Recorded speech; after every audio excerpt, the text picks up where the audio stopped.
Magandang araw sa ating lahat mga kabayan. Ngayon ay ako po'y humihingi sa inyo ng pasensya kasi tagal na ilang buwan na hindi ako nakapag-upload sa aking mga ginagawa kasi yung cellphone ko nasira. Nandun pag-aaling sa sa gawaan para ginagawa ko para maayos. Yan ang dahilan mga kabayan na ang tagal ko nakapag-upload. Yun mga kabayan, meron akong ipapakita sa inyo na ginagawa ko. Yung hub ng multicab at saka sprocket ng STX na motor single na STX. Ang ngipin to mga kababayan ay 52. Ang ngipin nito ginawa kong yantas, pang plate dito sa yantas. Ito mga kababayan ay binili ko po ito sa Puti Bakal. Yung mga yung kaniyang mga rayos ay nilding nila dito, kaya nga nahirapan po ko sa pagtanggal. Binaklas ko po lahat, pinating ko po dito ito. Tapos nilagyan ko po ito ng plain bar 12mm. Ito ang kaniyang hub sa multicab. Ito ang aking gagawin na yantas. Lagyan ko pa ito ng plate dito mga kababayan, yung ganito klase 360 na flat bar. Ito ang aking gagawin, ilagay ko rito. Ganito mga kababayan, sprocket ng motor. Ayan, ganyan yun siya. Ilagay ko dito. Ayan. Pero ito ang pinili ko kasi mas malaki siya. Hindi ako mahirapan sa paglagay ng dito, yung plate sa yantas. At saka itong plate na to, mas maganda to kasi malapad siya. Okay na to ang kanyang size mga kababayan. Ito ang aking gagawin kayo ng mga DIY. Mga kababayan, pasensya na po kayo. Pasensya na po kayo sa ginagawa ko na publication po. Ito lang kasi ang kaya ko mga kababayan. Pasensya na po sa aking mga subscriber na medyo natagalan ako sa pag-upload. Alam niyo mga kabayan, yung ginagamit ko ngayon na cellphone, yung cellphone sa bata ko kasi wala siyang klase ngayon. Singit lang ako na makihiram para makita niyo kung paano to gawin, lalo na sa mga bago pa lang gumawa ng klaseng ganitong trabaho, saka gustong matuto na gumawa nito na sariling diskarte natin. Kasi sa ngayon talagang napakamahal pag magbili ka, talagang napakamahal. So yun lang mga kababayan, manood lang kayo sa aking ginagawa ngayon. At sige mga kababayan, manood lang kayo. Ito mga kababayan,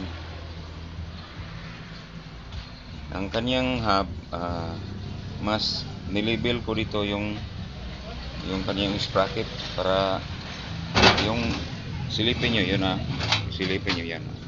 Plain siya. Yan. Ang ilagay ko nito na kanyang plate ay talagang mas matibay ito kasi naka-sliding siya, naka-slide ganyan, ganyan siya, sliding. Matibay siya pag matapos to, kaysa yung sprocket i-label nyo nito parang hindi masyadong matibay yon kasi plain lang siya, pa-straight lang. Dapat yung slanting para matibay, pwersado siya mga kababayan. Hindi ko lang napapakita sa inyo na ito ang pagplastar ko kasi naisipan ko na dapat malaman to sa mga sa mga baguhan pa lang gumawa nito kasi iba ang diskarte nito mga kababayan. Yun, lagyan ko na ng pundasyon para hindi siya makagalaw. Pero na mayroong sukat na yan mga kabayan, pantay yun, sukat ka na dito. Yan. Yun ang ginagawang Pinoy na talentadong Pinoy. Hindi tarantadong Pinoy mga kababayan. Sige mga kababayan, manood lang kayo. At tapusin niyo lang ang aking ginagawa na diskarte sa trabaho. Kasi mga kababayan, ilagay ko po ito sa yung ginagawa ko na mga kababayan, yung top down na yan, yun. Top down ang tawag sa amin yan. Yan. Ito naman ay pedicab ang tawag sa amin dito sa aming lugar. Kababayan, ang sukat nito ay ito 3 inch ang sukat sa flat bar na to. Magsukat kayo kasi yung dito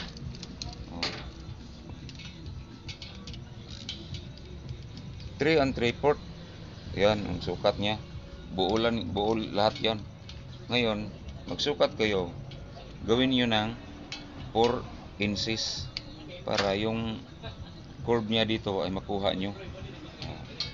Nakita nyo na mga kabayan. Ngayon ito ang aking gagawin na guide pattern, pag pattern to mga kabayan. So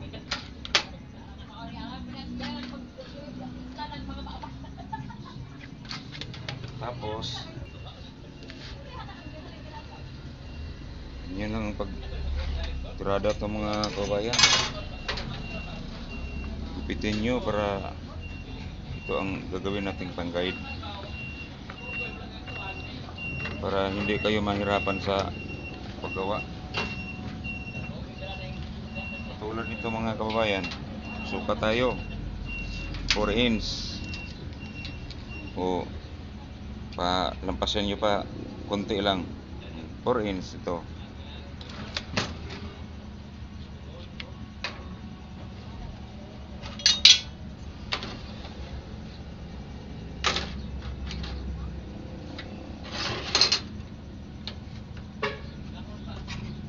Ganyan lang ang diskarte mga kabayan.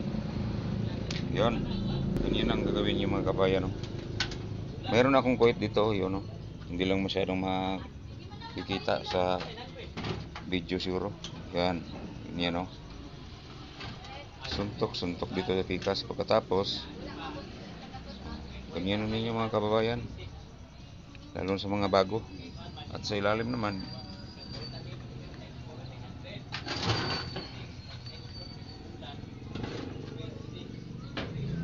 bitin nyo lang na pag-press sa ilalim para hindi magiba yung plaster.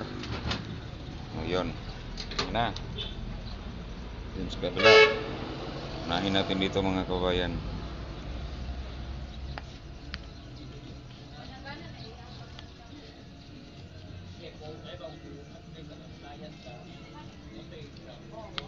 Yun, ganyan sila mga kabayan. Ganyan na yan. Yun. Sipatan nyo diyan, dito buo yan, palibot dito saka dito, yan dito. Pag mabuo na yan, pwede ninyong kunin to at saka maglagay naman kayo dito, yan, para maganda tingnan ang iyong ginagawa.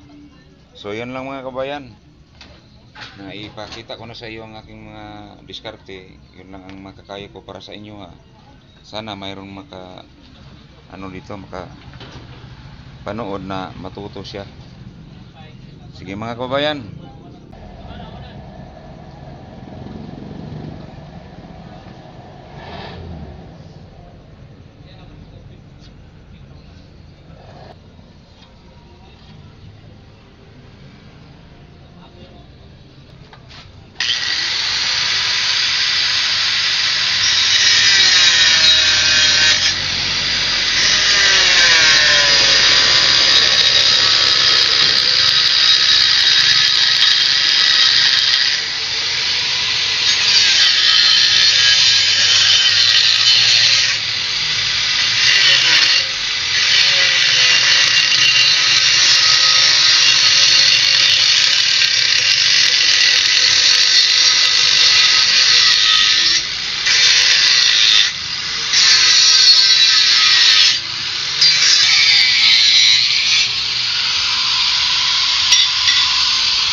kababayan, ilagyan ko lang mga tanda para hindi ako malipat sa kanyang pwesto.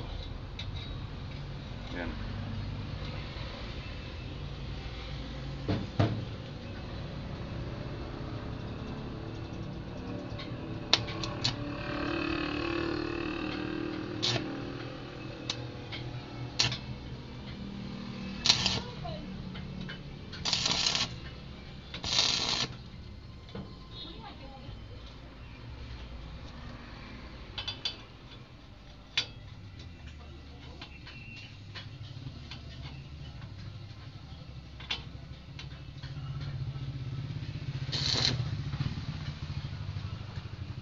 Isa nyo ipulid mga kabayan para kita nyo yung kanyang align.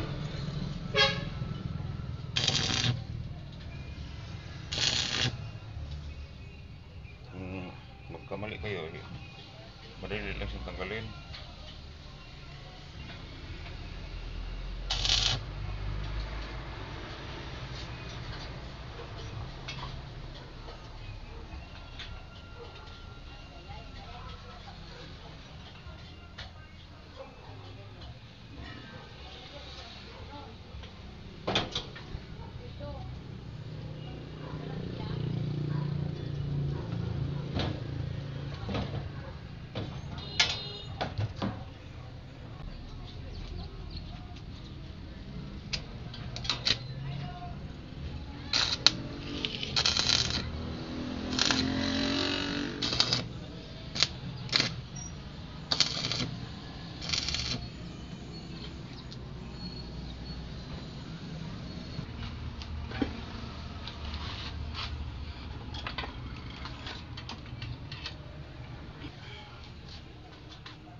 Dito ko lang ilalagay kasi wala akong pang plastaran.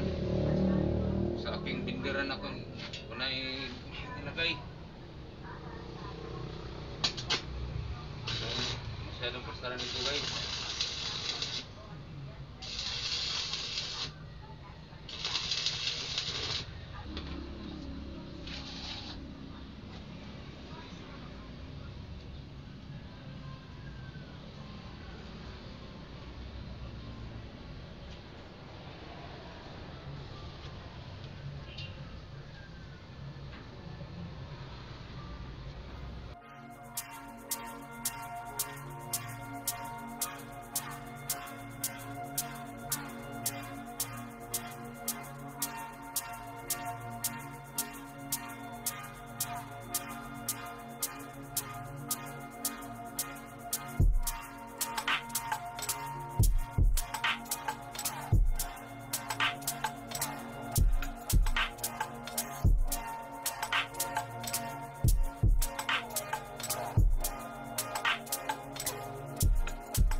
Okay na to guys, linisan natin ito yung dito sa bandang sa yantas niya kabali dito guys. Sandiran na lang natin, bairan. Sige mga guys, maraming salamat sa inyong panonood at sana ay may natutunan yung mga bago pa lang nakapag-panood sa aking mga ginagawa. Yan guys, oh.